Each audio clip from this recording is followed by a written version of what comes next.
Welcome to lesson number 1 in our series on the parables of Jesus. Today we will start with looking at the commandment to love God and love our neighbor and the parable of the Samaritan found in Luke chapter 10, verses 25 to 37. If you're watching this in real time, it is January the 16th, 2024, and it is a balmy 15 degrees outside with a wind chill of 1. So what that means is that my outside dog, who is a totally outside dog, my big black lab, is spending most of the time inside. And so if you hear some rambling noises off to the side, or if he happens to bark a little bit or whimper or whatever, it's probably because he either wants to go outside for a little while or he just wants to spend time with me and is whimpering a little bit. So just in case you hear something and wonder what that is, that's what that is. We will be looking for the next several weeks at different parables of Jesus, and it's appropriate that we start with one that relates to the greatest commandment of all, which is to love God and love our neighbor. But first, I want to give a kind of an overview of parables in general. Now, living in the South, I grew up in an oral culture. I'm not old enough to remember people just sitting around all the time on the front porch swapping stories, but I am old enough to remember people sitting around the house and people telling different stories. When I go on my camping trips with my brothers and cousins, we tell those same stories over and over again, as well as new things that have happened in our lives. And there's just kind of an art to storytelling that in many ways have just kind of picked up. I don't know about living in other parts of the country, but I know in the South we're very much an oral type of culture in terms of storytelling. Even a lot of the written work, and of course Mississippi has some tremendous authors then in the past and now. Even those kind of are a good storytelling form, and they're good at hearing and recounting that dialogue and giving the basics of what happens in a story. And although it may have been a little more true in times past than it is today, that's still true today. Well, parables have a rich tradition. Parables are stories. At their heart, they are stories. So parables have a rich tradition because they are stories. Now, they have a tradition, by the way, in all cultures across all of the world. They may be called other names. Sometimes we call them fables or tall tales or myths, or sometimes just a good yarn. Whatever word you use, one of the common characteristics of these types of stories is that they give us insight into the atmosphere and culture of a particular time and place. But good stories usually have a point that goes beyond whether it's stated directly or whether it's implied, that goes to a deeper meaning that transcends time and place, that points to a deeper truth of our humanity. And so that's what the parables do, these parables of Jesus. Now, let me make one thing real clear before you start getting worried. I don't consider Aesop's fables and the Greek and Roman mythological stories, tall tales of the Old West like John Bunyan, Paul Bunyan and his big blue ox babe, or John Henry pounding that nail with the railroad, or other types of stories. I don't consider them to be on par, obviously, with the parables of Jesus, because the parables of Jesus have an authenticity and an authority and a meaning and a purpose that goes far beyond even those other stories, even though those are good stories. Of course, they carry the weight of that authority of Jesus himself, our Savior. And so what we see here in the parables is not only the story, but also the storyteller carries the authority because he carries the meaning and the truth as part of who he is, as well as what he is saying. What I was trying to do in bringing up these different things is to say that this form of teaching and form of expression is nothing new. And by the way, it wasn't anything that was new even 2,000 years ago. When Jesus told parables, Jesus was not the first person to tell a parable. What made it new and what gave it that authority and that deep and timeless meaning that one, as I said before, that Jesus gave it himself, and then the other was how Jesus used this traditional form to put forth new truths, truths that many people had difficulty accepting in his day and time. And we'll talk a little bit more about that in just a moment and really throughout this series. He clearly liked this form of teaching because 1/3 of the recorded teaching of Jesus was in the form of parables.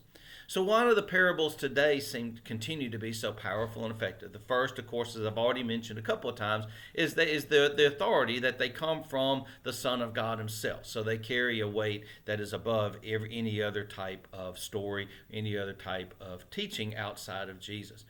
The second thing, and the reason that they seem to be so effective in our time today, is because they do help give us insight into Jesus's day. The culture of the day, the way they understood faith, the foods they ate, the traditions they observed, the values that they held. And in fact, many times in these parables, what we see is the understood values of the day or the accepted values of the day is being contrasted with what Jesus says is the case, or the understanding of the law versus Jesus's full and perfect interpretation of the law. The third thing that makes the parables of Jesus so powerful is that as we read them or as we hear them, the listener and the reader is drawn into the story in such a way that when the punchline comes, it's difficult to ignore the point, even if we don't like it. Now, I want to give a quick example of that goes actually to the Old Testament, and I want to do it for two reasons. One, to show how the effectiveness of parables, and then to show, again, these things have been around for 1,000 years, even before Jesus. This one comes when God sent Nathan to confront King David after David had committed the adultery and assault with Bathsheba, had ordered Uriah killed, and all the things that he had done. And so this is Nathan then comes to David. But notice how Nathan confronts David with what it is David has done. There were two men in a certain city, Nathan said, the one rich and the one poor. The rich man had very many flocks and herds, but the poor man had nothing but one little ewe lamb that he had bought. He brought it up, and it grew up with him and his children. It used to eat of his meager fare and drink from his cup and lie in his bosom, and it was like a daughter to him. Now there came a traveler to the rich man, and he was loath to take one of his own flock or herd to prepare the way for the wayfarer who had come. So he took the poor man's lamb, and he prepared that for the guest who had come to him.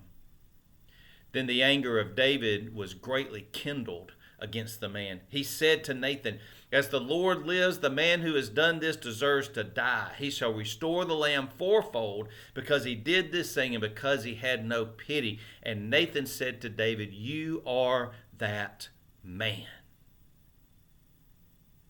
To his credit, David recognizes the severity of what he's done and the reality of what he's done when he says, "I have sinned against the Lord."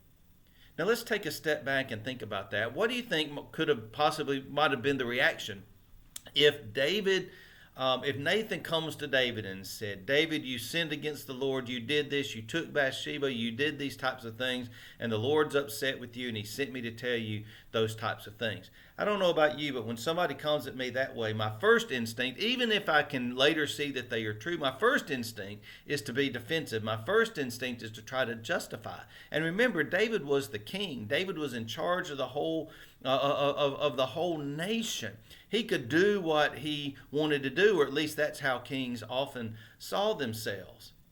Instead, what Nathan does is he tells a story. And he draws David into that story. And David's anger is against that man who did something that unjust, that cruel, that callous. And he even says he deserves to die. And Nathan says, you are that man. Through that, David recognizes his sin and repents. So I want you to think about that as we go through this parable and then the other parables of Jesus that we will look at over the next several weeks as well. So again, today we look at the parable of the Samaritan, commonly called the Good Samaritan, though we'll talk about that too. It comes from Luke 10, verse 25 through 37. An expert in the law stood up to test Jesus. Teacher, he said, what must I do to inherit eternal life? He said to him, what is written in the law? What do you read there? The lawyer answered, you shall love the Lord your God with all of your heart and with all your soul and with all your strength and all your mind, and your neighbor as yourself. And he said to him, you have given the right answer.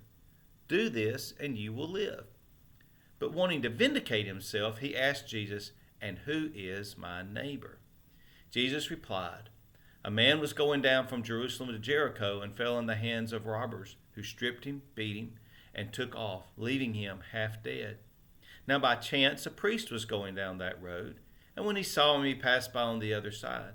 So likewise a Levite, when he came to a place and saw him, passed by on the other side. But a Samaritan, while traveling, came upon him, and when he saw him, he was moved with compassion. He went to him and bandaged his wounds, treating them with oil and wine. Then he put him on his own animal, brought him to an inn, and took care of him. The next day he took out 2 denarii, gave them to the innkeeper, and said, take care of him, and when I come back I will repay you whatever more you spend. Which of these 3 do you think was a neighbor to the man who fell into the hands of robbers? The lawyer said, the one who showed him mercy. And Jesus said, go and do likewise. So this parable is in the context of a direct challenge to Jesus in his authority by a lawyer, a man who was trained in the law of Moses. And you got to remember, in this day and time, you have the Roman Empire that is over all of them. They're all subject to Roman law, but they're allowed to govern themselves as long as it doesn't contradict Roman law. And in this day and time, there is no civil law and religious law. It's all the law. So an offense against the law of Moses is a criminal offense as well as a religious offense. So the lawyer is trained in these things. And he asked Jesus a very simple question. A question which every advanced student, and certainly every rabbi or teacher, should know. What's the greatest commandment of all? Now, Jesus knows the heart of the lawyer. He knows it's not a sincere question, but it's a question, as it says, to test him. And he knows that the lawyer knows the correct answer as well, of course. So instead of responding directly, Jesus says, well, what does the law say? What do you read there, O lawyer? And the man answers with the correct answer, which Jesus and the lawyer both know, along with most everybody else listening, is the right answer. And it's called the Shema. Hear, O Israel, the Lord is our God, the Lord is one. Blessed is his name, whose glorious kingdom is forever and ever. Love the Lord your God with all of your heart and with all your soul and with all of your might. So the lawyer gives this answer of what he knows is the greatest commandment. But now, of course, he looks a little foolish, doesn't he? If he knew the right answer, then why ask Jesus? And Jesus kind of schools him, if you will. And I don't think that he necessarily wants to make the man look foolish, although I think he does want to point out that it's not an honest question.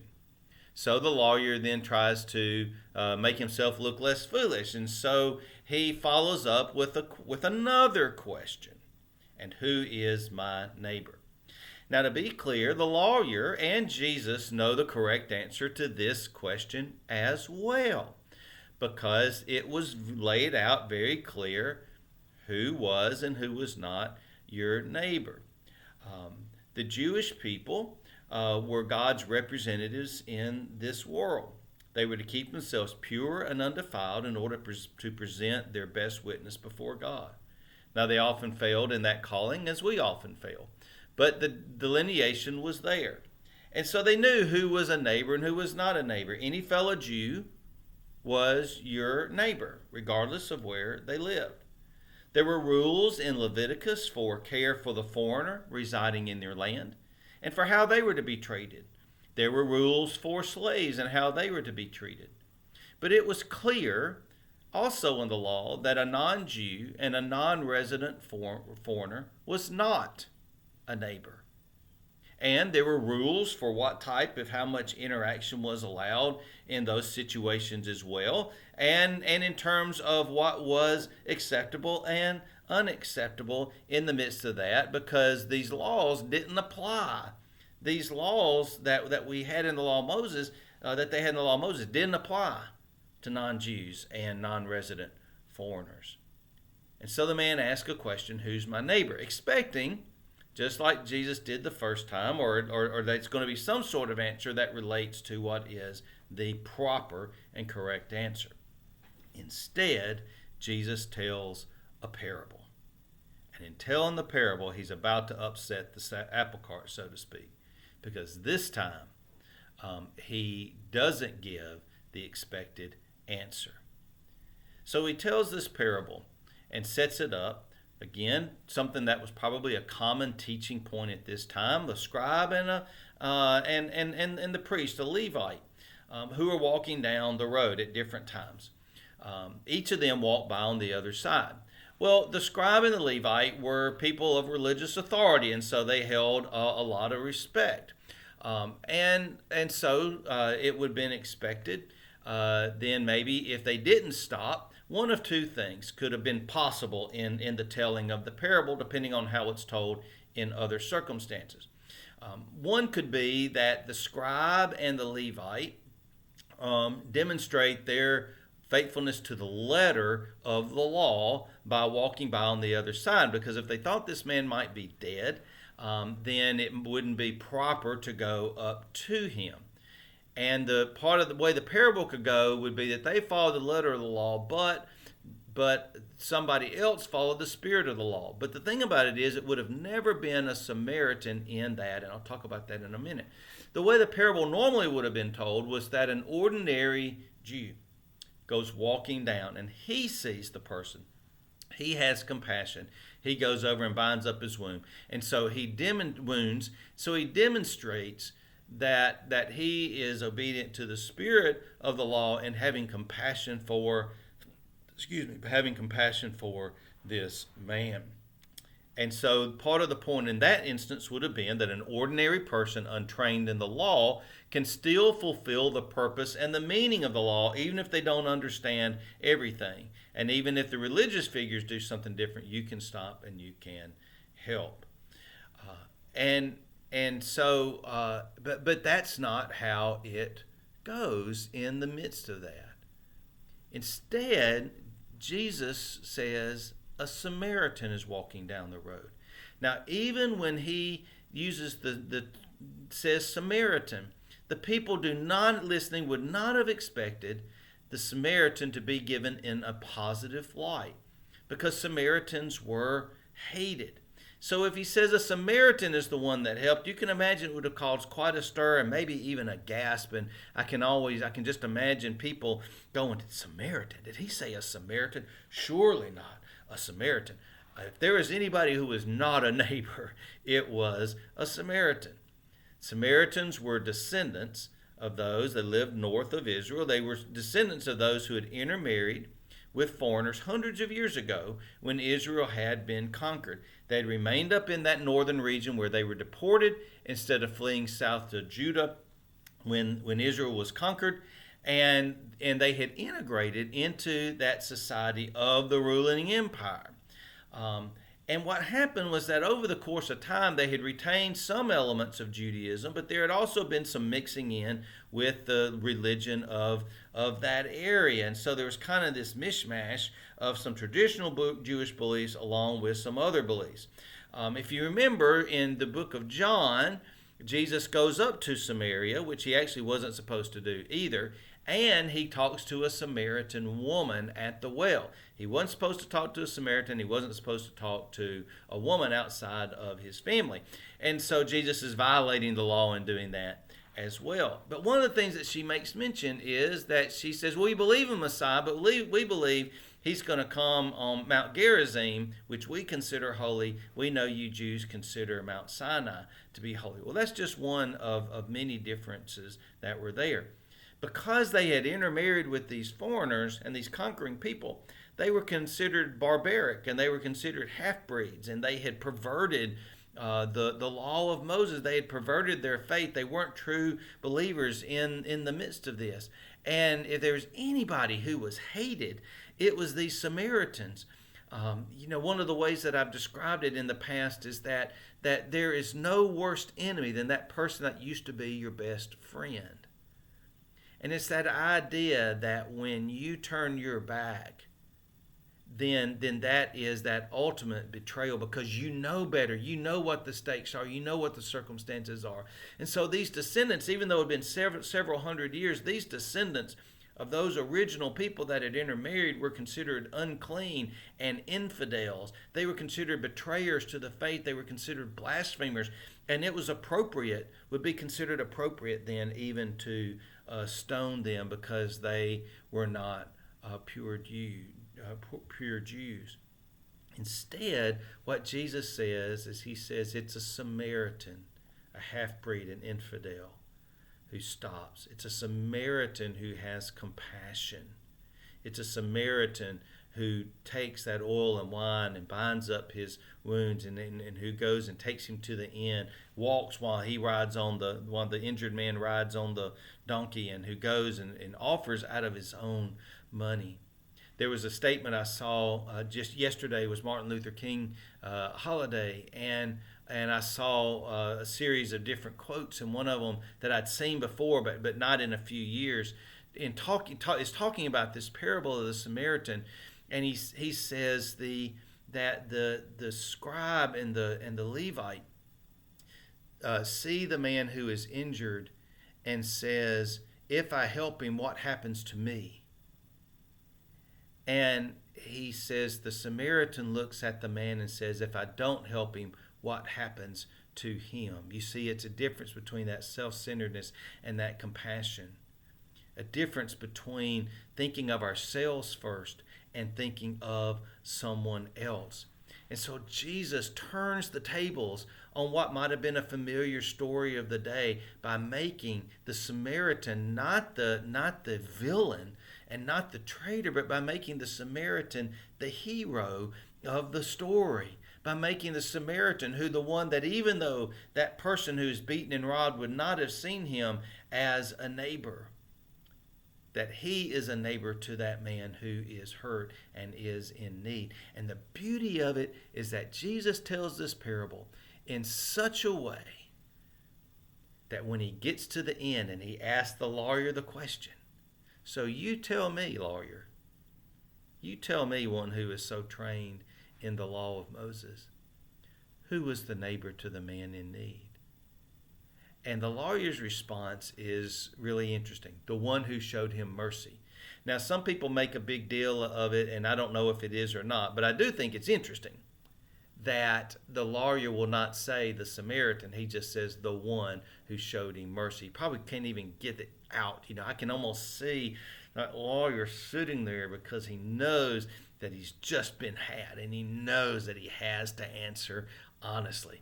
And I can almost see him there seething and just pausing and looking straight at Jesus. We've all had this, haven't we, when we got caught and we had to admit the truth and we didn't want to admit the truth. And I can almost just envision him in my mind's eye looking at Jesus and going, "The one who showed him mercy."